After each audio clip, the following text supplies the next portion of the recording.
LinkedIn, you have this public identity creation, right? It's curation of yourself in a way. And Facebook, it's the same thing, but with a more of a communicative outreach. So curation of the self and sharing of the self. And now we have broadcasting, where we've all become channels. Everybody says to me, so I get all these followers on Twitter. I've never tweeted. The point is, everybody is tweeting because is anybody in the room tweeting? I have friends that come in the room and they put the hashtag in the thing. So if you're tweeting, this is the hashtag, because we're all broadcasting, right? And what are we doing in that? We're curating our own identity through association about what we're broadcasting. So it's all about momentum, right? There's this suck threshold. You hear about something new. Is it suck or is it hot, right? And it's like this binary thing. And you don't know. But anyway, it's all about this virality and speed. So I like this one, and we'll end it here. Okay?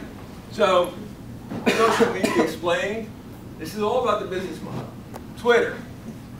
I'm eating a donut. Hashtag donut. Facebook. I like donuts. Foursquare. This is where I eat donuts. Instagram. Here's a vintage photo of my donut. YouTube. Here I am, eating a donut. LinkedIn. My skills include eating donuts. Pinterest. Here's a donut recipe. Last.fm. Now listening to donuts. Google Plus. I'm a Google employee. Likes donuts. So that'll change long term. I'm sure they'll win. But there are many more to come, right? So there's a lot of subtlety into this thing. But this business development thing is not how it happens. This is not the game you're in. One methodology of build.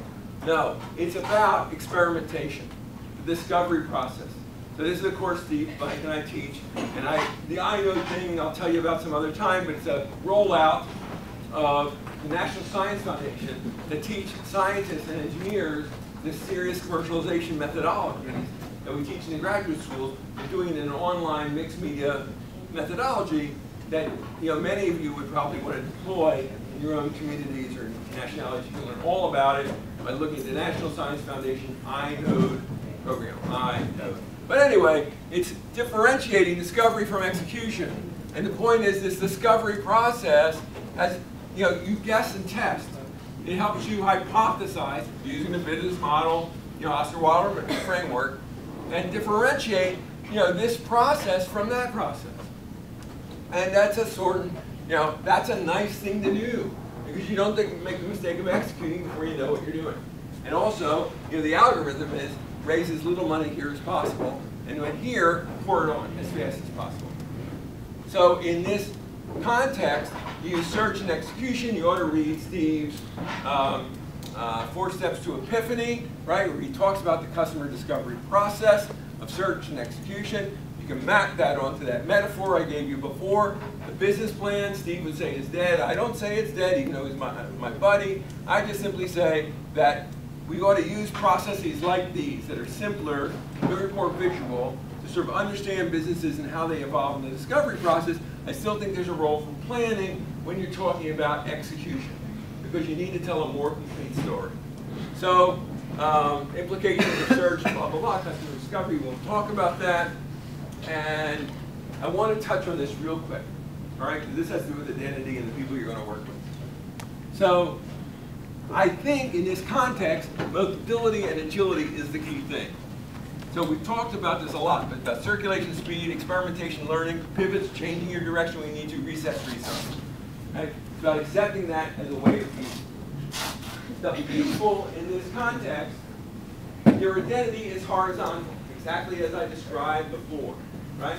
The teams are project-driven. A company is essentially a project, oftentimes. Very complex project.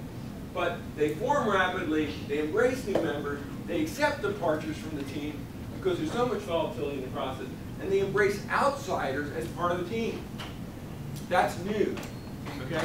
Having your lawyer actually be part of your team, having even a competitor or a customer be part of your team in a way to achieve a mission. is the way you leverage and move forward quickly. And lastly, failure is part of the learning process. Startups are a temporary structure whose sole job is to search and discover the business model, its test and test process, and where I started. Intellectual property, where so many people are wasting their time, is a defect.